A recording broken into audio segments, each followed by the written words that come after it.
A indicação do Flávio Dino pelo Lula para o STF é uma prova da hipocrisia desse governo e das promessas que ele fez?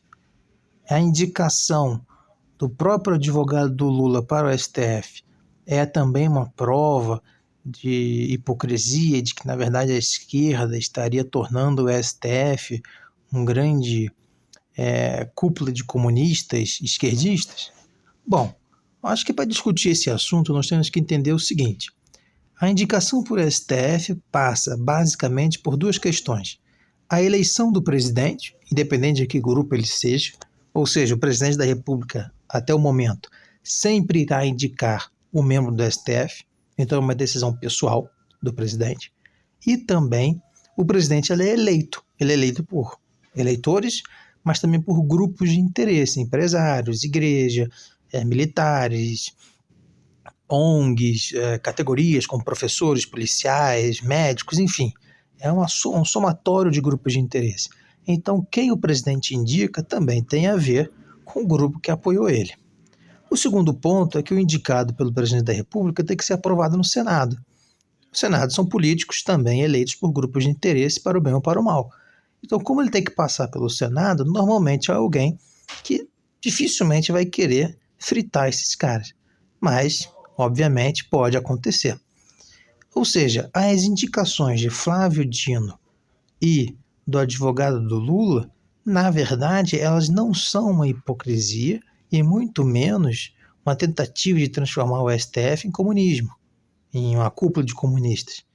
Na verdade, é um jogo de interesses da mesma maneira que o Bolsonaro indicou um sujeito terrivelmente evangélico e um outro cara que a gente nem sabe direito de que ele é, de onde ele veio, mas a gente só sabe que toda vez ele vota a favor dos interesses do grupo político do Bolsonaro. Então, todos os temas referentes a controlar fake news, a diminuir a liberdade na internet, a controlar o porte de arma, tudo que é de interesse do grupo ideológico do Bolsonaro, o Cássio Nunes, se não me engano, e o outro, que é o terrivelmente evangélico, eles se juntam para decidir sempre favorável ao grupo do Bolsonaro, ou na maioria das vezes. Por quê? Porque ele foi votado por esse grupo. Então, na verdade, a indicação do Lula não é hipocrisia, ela é fruto do jogo de poder que nós temos no Brasil.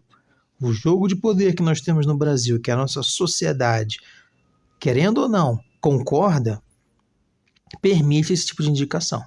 Se nós, como sociedade, dissermos, olha, para ser indicado, o cara tem que passar no concurso público. Para ser indicado, o cara tem que ter 3 doutorados. Para ser indicado, o cara tem que ter 5 metros de altura. Então a sociedade está determinando quais são as regras. Se a sociedade concorda com essas indicações, concorda com o método, não questiona, não critica, não faz manifestação, não se interessa pelo assunto, então, a princípio, não tem nada de errado. Né? Entre aspas, não tem nada de errado. A gente pode fazer uma crítica, como eu estou fazendo aqui, na questão ética, mas está jogando as regras do jogo, eu querendo ou não. Ou seja, as indicações do Lula, mesmo que o Flávio Dino seja um comunista, estão dentro das regras do jogo. Você pode não gostar, mas se você não gostou da indicação do Flávio Dino, será que você também deveria ter aprovado a indicação do terrivelmente evangélico? Será que alguém terrivelmente alguma coisa deveria ser indicado? Terrivelmente capitalista? Terrivelmente católico? Terrivelmente favorável ao agronegócio? Será que alguém que é terrível deveria ser indicado? Eu acho que não. Mas foi o que aconteceu. Então, é aquilo, que é a teoria da porteira aberta, que eu já falei outras vezes. Por que a gente não baixa o nível? Não só na política, em outras coisas também. Por que a gente tem que evitar? Porque uma vez que a gente baixa o nível, é muito difícil subir de novo. É que nem a nossa reputação. É óbvio que reputação é algo extremamente flexível e nem sempre a gente deve se importar muito com a reputação, porque as pessoas estão sempre julgando a gente o tempo todo, a nossa reputação está sempre sendo construída e reconstruída. Mas a princípio é o seguinte, se você chegar numa festa e soltar um peido e todo mundo ouvir, até passar esse episódio, até as pessoas pararem de rir de você, vai demorar um pouco. Sabe? Você vai ser lembrado como um cara que peidou na festa.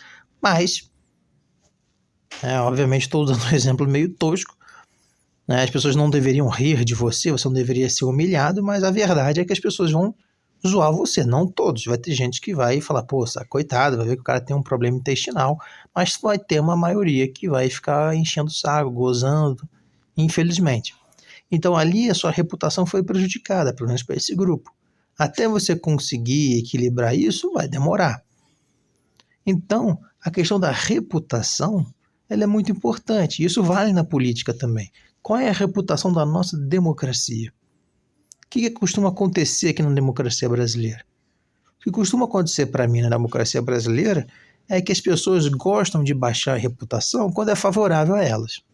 Então, por exemplo, a urna eletrônica é considerada no mundo todo, a nossa urna eletrônica, como um dos sistemas mais seguros que existe de eleição democrática. Aí chega um grupo e diz que essa urna não funciona quando eles perdem e que funciona quando eles ganham. Ora, isso é um absurdo, mas isso é baixar o nível da reputação da nossa democracia. É o famoso vale tudo quando sou eu que ganho. Agora, se eu perco, não, aí tem que ter um monte de regra. Tem que ter juiz, tem que reavaliar 1000 vezes, tem que ter tudo por escrito, tem que ter 1 milhão de provas. Por quê? Porque eu perdi. Agora, se eu ganhar, é papo, mano. Eu não quero discussão, não quero contra-argumento, não quero prova contrária, não quero opinião contrária, não. Ganhei, acabou, já era, sem discussão. Então, isso é típico da nossa política, é típico da nossa reputação, a gente ser extremamente favorável àquilo que a gente gosta e ser terrivelmente contra aquilo que a gente não gosta muito. Eu diria até o Getúlio Vargas, né? Uma frase dele: aos meus amigos, tudo. Aos meus inimigos, a lei. Quer dizer, a lei é uma coisa ruim. A lei só é aplicada para o seu inimigo. Aí seu inimigo é seguido todas as regras, a burocracia, a legislação, as normas. Agora, para os seus amigos, não, eles passam direto. Pedágio livre, 100% gratuito, o cara passa direto. Para os outros, não, para os outros o rigor da lei. Ou seja, nós temos que pensar se a gente deveria criticar a indicação do Lula ou se a gente deveria criticar todas as indicações. Né? Não estou falando que todas as indicações são horrorosas, corruptas, incompetentes. Não é isso que eu estou falando. O que eu estou falando é o sistema político que nós, brasileiros, construímos deveria ser criticado. Nós deveríamos refletir e pensar sobre isso, ao invés de ficar enfiando o dedo no olho do outro. Agora, a gente enfia o dedo no olho do outro por quê? Porque a gente quer indicar o nosso. Quando o cara indica o dele, a gente enfia o dedo no olho dele. Agora, quando o nosso é indicado, não, aí é totalmente diferente, completamente justificável. Então, o que o Lula fez foi isso. Ele falou, vocês podem indicar um cara terrivelmente evangélico, vocês podem indicar um capacho, então eu vou indicar o meu também. Pronto. Está errado eticamente falando? Sim.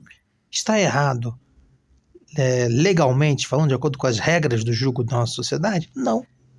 Ele poderia ter indicado o Jesus Cristo, mas ele indicou alguém que vai defender o lado dele quando ele precisar. Da mesma maneira que os outros foram indicados com esse princípio. Óbvio que nem sempre isso funciona. A gente já viu que nem sempre quem isso vale para tudo. Nem sempre quem a gente indica e a gente confia não vai trair a gente, não tem essa garantia. Mas a princípio o sujeito vai indicar um aliado, ele não vai indicar o inimigo. Vai indicar o cara que me odeia. Isso não existe.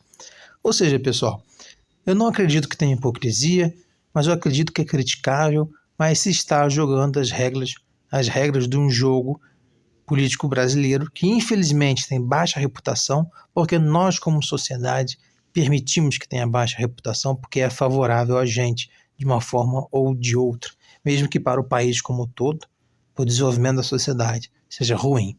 Mas o que vocês acham? Vocês concordam comigo ou não? Vocês realmente acham que a indicação dele é algo que tem a ver com um projeto de dominação comunista global? Ou vocês acham que tem mais a ver com essas questões que eu trouxe? Vocês concordam, discordam, gostariam de acrescentar? Não deixem de colocar nos comentários, de curtir, de compartilhar, tá bom? Aqui é o espaço para isso. Um grande abraço para vocês e tudo de bom.